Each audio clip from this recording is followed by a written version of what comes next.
जो अमीरी और गरीबी की खाई खड़ी कर दी है, इस खाई को पाटने के लिए लोकतांत्रिक व्यवस्था में इन निकम्मी सरकारों को हटा के काम करने वाले लोगों को आपको बिठाना पड़ेगा। और जिस दिन काम करने वाले लोग आ गए, मैं लिख के देता हूं कि किसी गरीब का हाथ फैलेगा नहीं। वो गरीब का इतना सक्षम होगा कि वो किसी दूसरे की मदद कर सके। जो पॉलिसी हमारी मैंने पार्लियामेंट में भी उठाई, आपने सुना भी होगा, और मैं आपको कहता हूं, बताना किसने पॉलिसी दी है क्या, कि एजुकेशन पॉलिसी ऐसी होनी चाहिए कि चाहे प्राइम मिनिस्टर का बेटा हो या राष्ट्रपति का या मुख्यमंत्री का या केंद्रीय मंत्री का या स्टेट मिनिस्टरों का या डीएम का, एसएसपी का, सीओ का, दरोगा जी का या गांव के सरपंच का, जिला पंचायत का या आम मजदूर किसान का बेटा, सबकी पढ़ाई सरकारी स्कूल में होनी चाहिए। होनी चाहिए नहीं होनी चाहिए, बताओ क्यों होनी चाहिए? सुनो, अमीर को पढ़ा देंगे प्राइवेट में, गरीब कहां पढ़ाएगा? कहां पढ़ाएगा? सरकारी में। और सरकारी में मास्टर कहां है? और पढ़ाई कहां हो रही है सरकारी में, आप बताओ। और अगर सरकारी में पढ़ाई लानी है तो फिर जिलाधिकारी के बेटे को पढ़ाओ, एसएसपी के बेटे को पढ़ाओ, मंत्री के बेटे को पढ़ाओ, विधायक के बेटे को पढ़ाओ, क्योंकि कानून वो बनाते हैं, कानून को वो लागू कराते हैं। जब उनके बच्चों को अच्छी पढ़ाई मिलने की बारी आएगी तो गरीब किसान मजदूर के बच्चे को भी अच्छी पढ़ाई मिलेगी। और जो जेब कटाई होती है इस नाम पर प्राइवेट स्कूलों में, वो जेब कटाई बंद हो जाएगी। मैंने कहा पार्लियामेंट में कि हेल्थ पॉलिसी ऐसी होनी चाहिए कि गरीब को भी बेहतर से बेहतर इलाज मिलेगा। कैसे? अमीर को प्राइवेट में चला जाएगा, गरीब कहां जाएगा? बताओ कहां जाएगा? तो मैंने कहा कि सरकारी अस्पताल में सुविधा तब आएगी, डॉक्टर तब मिलेगा, मशीनें तब होंगी, टेस्ट तब होंगे, दवाइयां तब मिलेंगी जब जिलाधिकारी का बेटा, उप जिलाधिकारी का बेटा, बीडीओ का बेटा, सीडीओ का बेटा, जब विधायक का बेटा, मंत्री का बेटा और खुद बीमार होने पे ये सब लोग, उनके परिवार के लोग, और मुख्यमंत्री हो, उप मुख्यमंत्री हो या मिनिस्टर हो या प्रमुख सचिव हो या डीजीपी हो, जितने भी अधिकारी कर्मचारी हैं, जितने नेता संवैधानिक पदों पर सरकारी मानदेय लेते हैं, गांव के सरपंच से लेके और राष्ट्रपति तक सबका इलाज सरकारी अस्पताल में होना चाहिए। जब एक बेड पे किसान लेटा होगा और दूसरे बेड पे जिले के जिलाधिकारी लेटे होंगे या एसएसपी लेटे होंगे, बताओ अच्छा इलाज होगा नहीं होगा? आप बताओ, बताओ होगा नहीं होगा? बताओ। और आज जो प्राइवेट में जाके जेब कटाई होती है, बंद होगी नहीं होगी?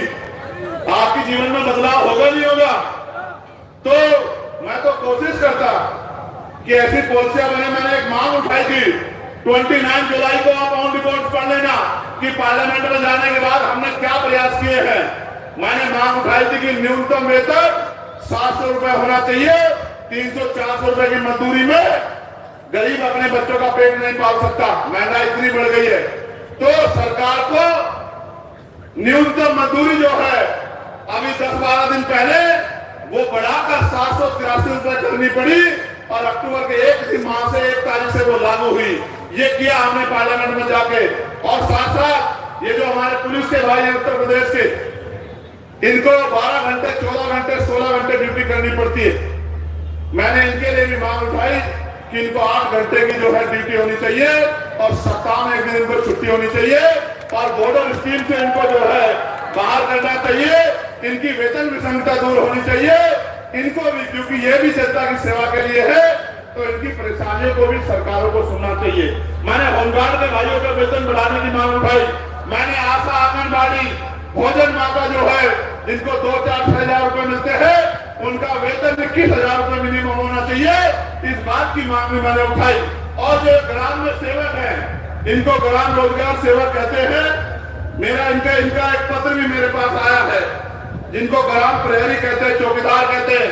इनकी वेतन वृद्धि हो, इनको भी न्यूनतम 20,000 रुपए वेतन मिले, इसकी मांग भी मैंने पार्लियामेंट में उठाने का काम किया।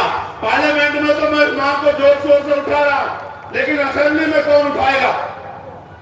मैं असेंबली का हिस्सा नहीं हूं। असेंबली में वो उठाएगा जिसको आप चुन के अपनी वोट से विधानसभा में भेजने का काम करोगे। मजदूरों के बच्चों को अच्छी पढ़ाई मिले, गरीबों के बच्चों को अच्छी पढ़ाई मिले, पढ़े लिखे नौजवानों को रोजगार मिले, कौन उठाएगा? जिसको आप चुन के भेजोगे।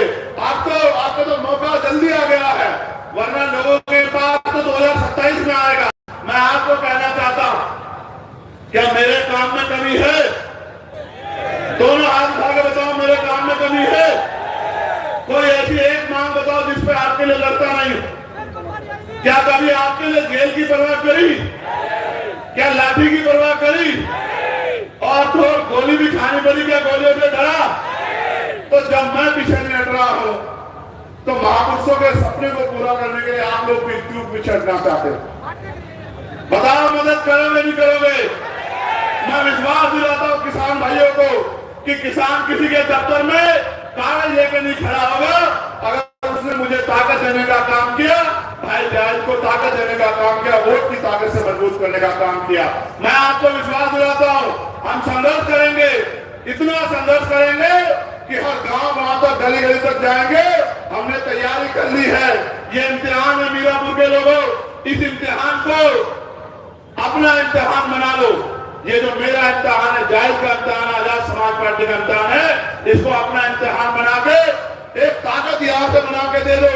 और फिर आप देखना कि पूरे प्रदेश में गली गली गांव गांव घूम के, और मैं विश्वास दिलाता हूं अपने पिछड़े वर्ग के भाइयों को, पाल समाज के भाइयों को, प्रजापति समाज के भाइयों को, कश्यप समाज के भाइयों को, गुर्जर समाज के भाइयों को, जाट समाज के भाइयों को, सिख समाज के भाइयों को और तमाम सैन समाज के भाइयों को, विश्वकर्मा समाज के भाइयों को, कि उनके बच्चों को भी जो आरक्षण का लाभ मिलना चाहिए था, 52% आबादी होने के बाद इस आरक्षण को बढ़वा के जातिगत जनगणना करा के 12% कराने का काम भी हम लोग करेंगे। मेरी बात को आप याद रखना।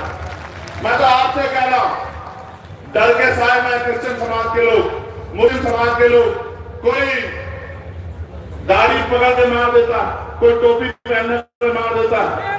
और आज तो आलम क्या हो गया है, एक माहौल बनाया जा रहा है वीडियो बनवा के कि हर धर्म के इसके खिलाफ, कभी बुद्धिस्टों के खिलाफ, कभी सिख भाइयों के खिलाफ, और ट्रेंड बना के हजरत पैगंबर मोहम्मद साहब के खिलाफ जिस तरह की बयानबाजी करके जो है वही बंटवारा करने का, हिंदू मुस्लिम करने का जिस तरह का प्रयास किया जा रहा है, ये भी किसी से छिपा हुआ नहीं है। और ये जो लोग भाषण देते हैं, चाहते हैं, मैं आपको भी सावधान करते हुए कहना चाहता हूं, ये चाहते हैं कि आप रिएक्शन करें, सड़कों पे आए, और जब आप सड़कों पे आएंगे तो इनका एजेंडा कामयाब हो जाएगा। जो सरकार में लोग बैठे हैं, मैं आपको कहता हूं, आप मत आओ सड़कों पे।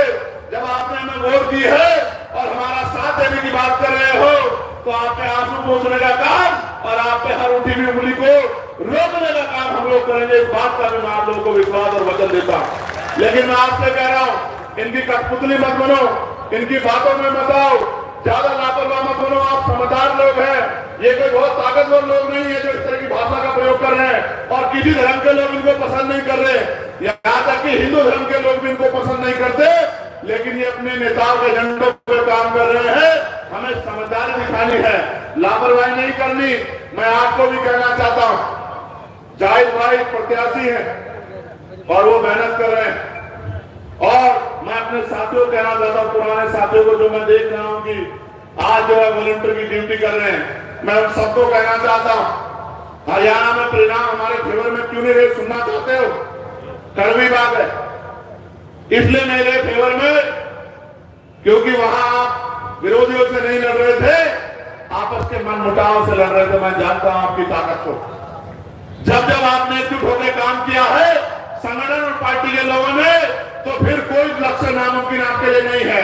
लेकिन जब जब आपने मिशन से भटककर किसी व्यक्तिगत स्वार्थ पे या अपने आप को किसी को नीचा दिखाने के लिए काम किया है, तो उसका नुकसान पार्टी संगठन को हुआ है। मैं आपकी ताकत से वाकिफ हूं। मैंने आपकी ताकत दिल्ली में देखी, जब मैं पहली बार जब मेरे ऊपर मुकदमे लगे और आपने दिल्ली लाने का काम किया। मैंने आपकी ताकत एनआरसी के आंदोलन में देखी, जब आपने मेरी एक आवाज पे पूरे देश में आंदोलन करने का काम किया। मैंने आपकी ताकत जब दिल्ली में सदगुरु गुरु रविदास जी महाराज गुरु घर तोड़ते गया, तब मैंने आपकी ताकत दिल्ली में देखी कि आपने इस केंद्र की सरकार को और सुप्रीम कोर्ट को झुकाने का काम किया। मैंने आपकी ताकत 2 अप्रैल में देखी। मैंने किसान आंदोलन में मेरी एक आवाज पे जिस तरह से 13 महीने आपने साथ दिया, मैंने आपकी ताकत वहां देखी। और जब पहलवान बेटियों का अपमान किया गया,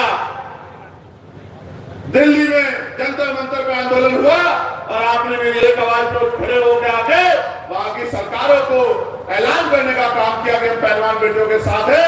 मैंने आपकी ताकत तब भी देखी, लेकिन मैं जानता हूं क्योंकि आप सीधे लोग हैं। इस देश में 100 साल से जो पार्टियां काम कर रही है उनको भी एहसास नहीं है, उनके यहाँ भी कुछ अच्छे बुरे लोग हैं, लेकिन आप तो लक्ष्य को लेकर निकले हैं।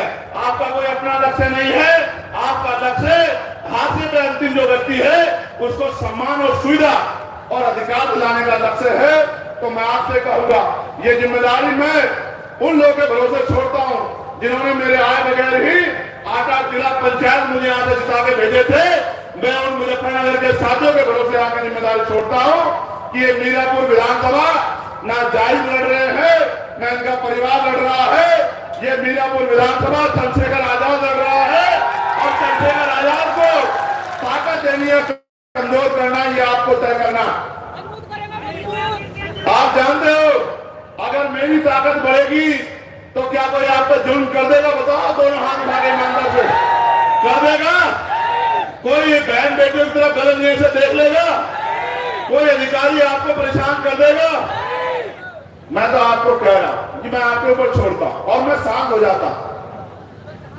मैं आपसे पूछना चाहता हूं, क्या मेरे हिस्से में ताकत आनी चाहिए, नहीं आनी चाहिए? बताओ। नहीं, जोर से बताओ। नहीं, आवाज का मैं नहीं मानता इस बात से। नहीं, एकजुट हो गया बताओ, आनी चाहिए नहीं आनी चाहिए? क्या मीरापुर हमारे हिस्से में आनी चाहिए नहीं आनी चाहिए? तो आप जाहिद की इंतजार करोगे, अपने आप जाहिद बन के काम करोगे? बताओ। और सिर्फ जाहिद बन के नहीं, मुजाहिद बन के काम करना। ये हमें जो है इस लड़ाई को जीतना, कर दोगे भी कर दोगे, और ये भाईचारा बना लोगे भी बना लोगे। और जब जैसे आपकी ताकत आज बनी है, आप देखना बहुत सारे लोगों को नींद नहीं आएगी, नींद नहीं आएगी और वो लग जाएंगे कि कोई झगड़ा हो जाए, कोई विवाद हो जाए। तो मैं आपको धैर्य रखने के लिए भी कहूंगा, समझदारी दिखाने के लिए कहूंगा, 2 कदम पीछे हटने के लिए कहूंगा, लेकिन इसलिए कि लोगों का भला करना, इसलिए पीछे हटने कहूंगा। लेकिन ये आपसे कहूंगा कि अब आपके कंधों पर जिम्मेदारी है। और कौन कहता है नौजवान कमजोर होता है? कौन कहता है? शहीद आजम सरदार करतार सिंह सराफा 19 साल के थे जब उन्होंने देश की आजादी के लिए बलिदान दिया था, अंग्रेजों के सामने घुटने नहीं टेके, शहादत स्वीकार की थी। शहीद आजम सरदार भगत सिंह 23 साल के थे जब उन्होंने हंसते हंसते फांसी का फंदा चूमा था। और शहीद आजम संत शहीद शिरोमणि उधम सिंह जी, जिन्होंने जनरल ओडवार को लंदन में जाकर सबक सिखाने का काम किया था। कौन कहता है नौजवान कमजोर होता है? नौजवान जो है निर्माण नहीं कर सकता। और आपका अपना सिपाही, आपका सबसे छोटा वर्कर चंद्रशेखर आजाद आज नौजवान ही तो है जिसने बड़े बड़ों के दांत खट्टे कर रखे। आप नहीं जानते हो क्या?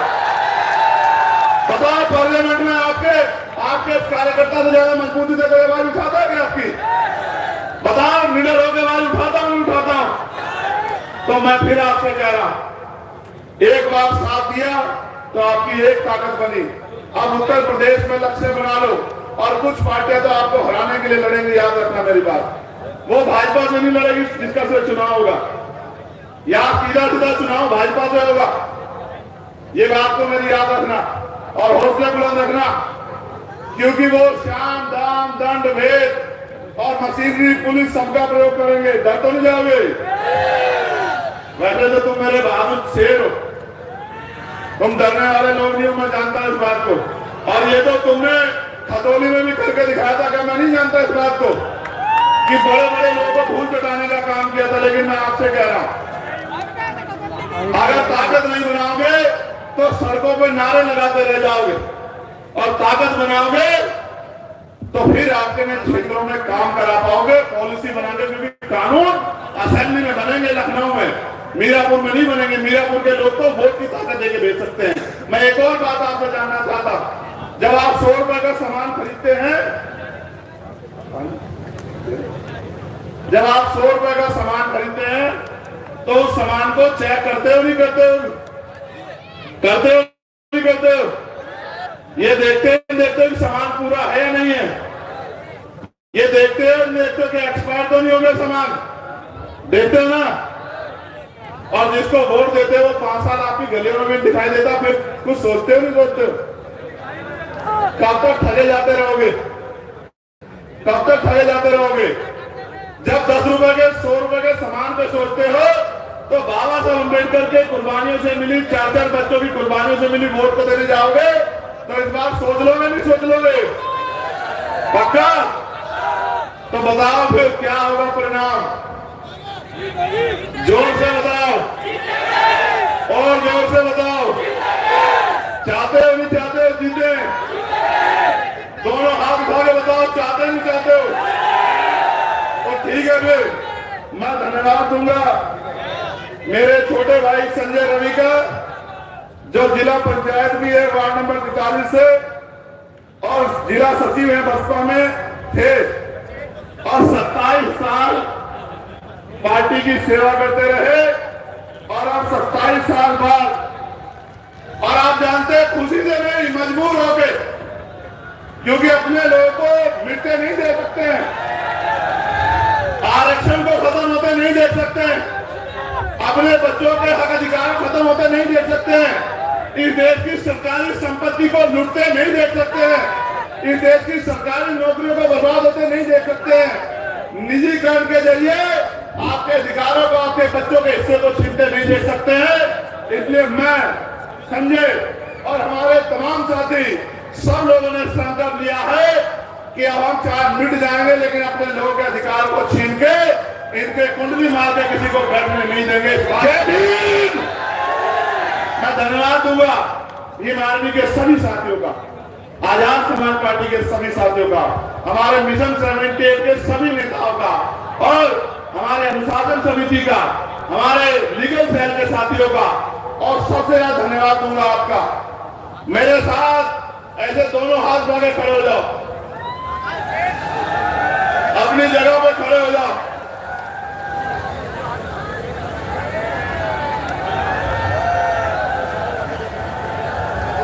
जय भीम,